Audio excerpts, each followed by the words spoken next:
कराची पर समुद्री तूफान का खतरा मंडलाने लगा। आइंदा चंद घंटे अहम करार। बहरे अरब में डीप डिप्रेशन तूफान में तब्दील।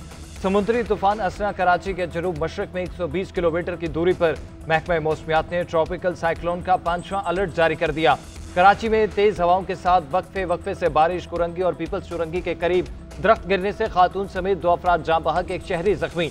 डीजी मेड साहिबजादा खान का कहना है कि 60 साल बाद यह साइक्लोन बना है। समुद्री तूफान का असर बलोचिस्तान के कुछ इलाकों तक हो सकता है। माहीगीरों को समंदर में ना जाने की हिदायत।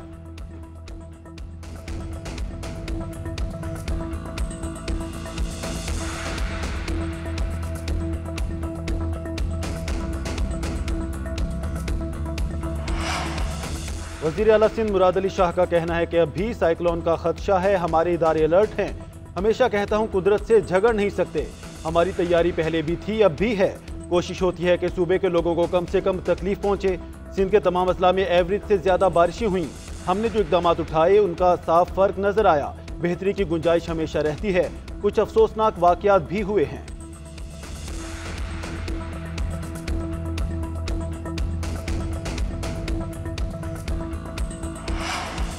सिंध शदीद बारिशों की लपेट में। थरपारकर टंडोवाला यार्ड में मूसलाधार बारिश। सांगड़ में भी बारिशों से नशेबी इलाकों में पानी जमा। सांगड़ के कई देहात का रास्ता कट गया।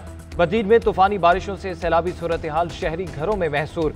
दादू में केरथर पहाड़ों पर तूफानी बारिश के बायस नदी नालों में तुगयानी। सैलाबी रेले के बायस रास्ते कट गए। गांव अब्दुल्ला चांडियों के लोग रास्ता न मिलने के बायस मैयत रेले के करीब लेकर बैठ गए। अब डैम भर गया। स्पेलवेज से पानी का अखराज शुरू। तूफानी बारिशों के बायस सिंध के मुख्तलिफ अजला में तालीमी इदारे 3 रोज तक बंद।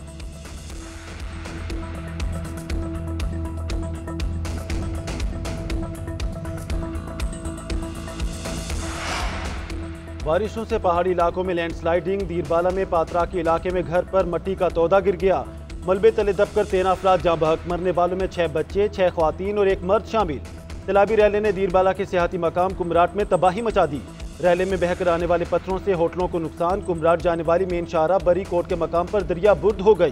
ख्वातीन और बच्चों समेत 100 से जायद सियाह फंस गए। एबटाबाद के इलाके ठंडियानी रोड पर भारी लैंडस्लाइडिंग। मुतादिद रिहायशी मकानात जद में आ गए। एबटाबाद ठंडियानी रोड मुकम्मल बंद। जिला मानसहरा के इलाके नारान में सैलाबी सूरत हाल। अहम पुल रैले में बह गया।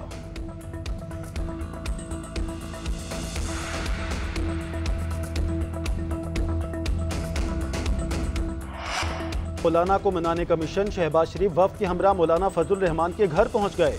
वजीर आजम ने JUI के सरबराह से ताउन मांग लिया। कहा, आपने हमेशा हम पर मेहरबानी की, अब भी ताउन करें, हमारी सरपरस्ती करें।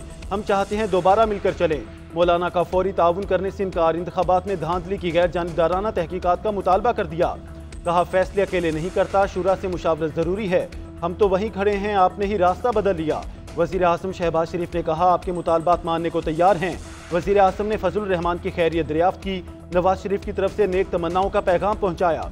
सियासी और बलोचिस्तान की सूरत हाल पर मुशावरत।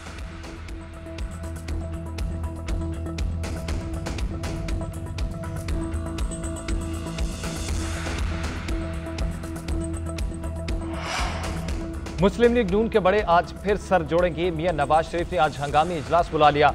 वजीर आजम शहबाज शरीफ, नायब वजीर आजम इसहाक डार, वजीर आला पंजाब मरियम नवाज, हमजा शहबाज, वफाकी और सूबाई वज़रा इजलास में शिरकत करेंगे। इजलास में मुल्की सियासी सूरत हाल पर मुशावरत होगी।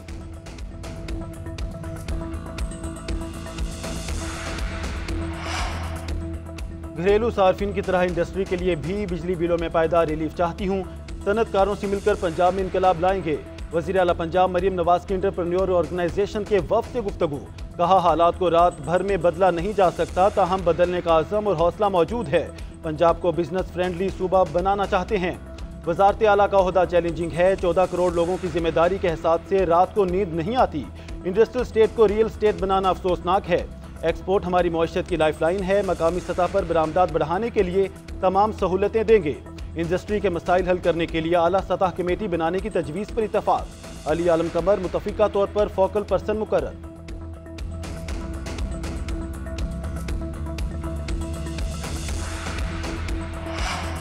पीपल्स पार्टी फोटो सेशन और शोबाजी पर यकीन नहीं रखती। अवाम को 2 माह का रिलीफ नहीं देते। वो काम किए जिससे लोगों को उम्र भर रिलीफ मिलेगा।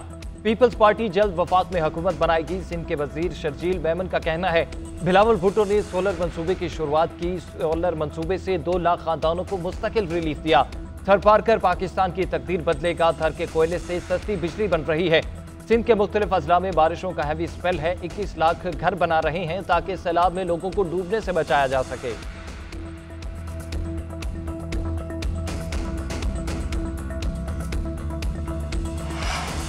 बुरे वक्त में तहरीक इंसाफ छोड़ने वालों के वापसी के रास्ते बंद। बानी पीटीआई का ऐलान। कहते हैं जो बुरे वक्त में पार्टी छोड़कर गए उनके लिए पीटीआई में कोई जगह नहीं है। नाम किसी का नहीं लूंगा, मुझे सब मालूम है। बुरे वक्त में कौन कौन पार्टी छोड़ गया। जिन्होंने बुरे वक्त में तशद्दुद बर्दाश्त किया लेकिन पार्टी नहीं छोड़ी वो तसल्ली रखें। इस्लामाबाद जलसा मुलतवी करने पर कारकुनान में गुस्सा है। बुरा भला कह रहे हैं पार्टी में लड़ाई खत्म नहीं हो रही। बाकी जमातें जलसे कर रही हैं, हमें एक भी जलसा नहीं करने दिया जा रहा। हमने दीनी जमातों के एहतजाज, क्रिकेट मैच और इंतशार फैलने के खदशे के बाइस जलसा मुलतवी किया।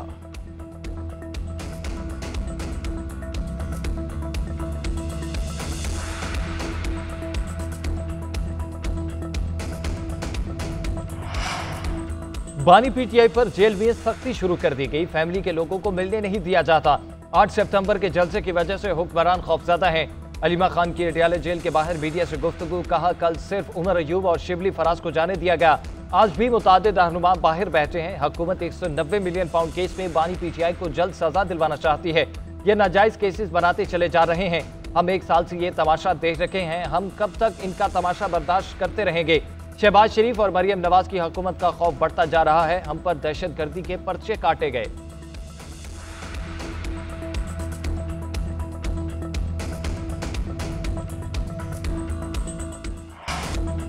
बानी पीटीआई ने जो कब्र दूसरों के लिए खोदी उसमें खुद गिर गए। अपोजिशन सच सुनने का हौसला पैदा करे। विफाकी वजीर मनसूबाबंदी एहसन इकबाल का कौमी असेंबली में इजहार ख्याल। कहा अगर इनके साथ ज्यादती हो रही है तो अदालतों में जाएं। रसीदें दिखाने का कहा तो इनकी चीखें निकल रही हैं। ये अपने लीडर के लिए एनआरओ मांग रहे हैं। एनआरओ नहीं मिलेगा। हनीफ अब्बासी बोले सियासी वर्कर जेल में जाकर चीखें मार रहा है। ये कैसी जेल है जिसमें मुर्गी, मक्खन, डबल रोटी भी मिल रही है। ये कौन सी जेल है जिसमें 90 मीटर का सेल है। बानी पीटीआई को जेल में जो सहूलियात मुयस्सर हैं वो सबको होनी चाहिए। सेनेटर तलाल चौधरी का कहना है कि तहरीक इंसाफ वाले साजिश कर सकते हैं, इनकलाब नहीं ला सकते। पीटीआई पर कब्जे की जंग चल रही है। अलीमा खान और बुशरा बीबी आपस में लड़ रही हैं।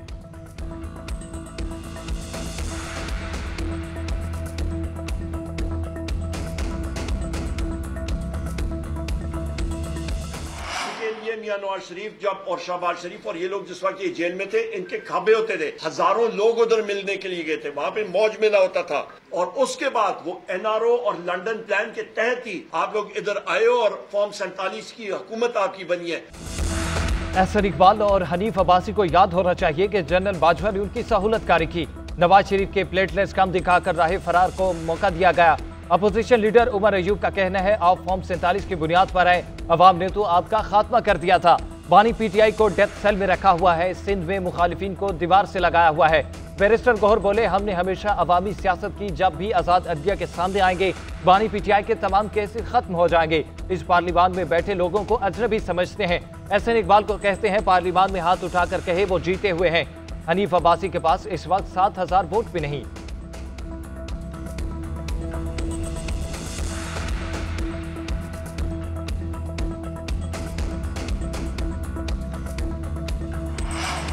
एफबीआर को अगस्त के दौरान हदफ हासिल करने में बड़ा धचका। रवा माह के दौरान 100 अरब रुपए से ज्यादा का रेवेन्यू शॉर्टफॉल। एफबीआर को 898 अरब रुपए जमा करना थे लेकिन 790 अरब जमा हो सके।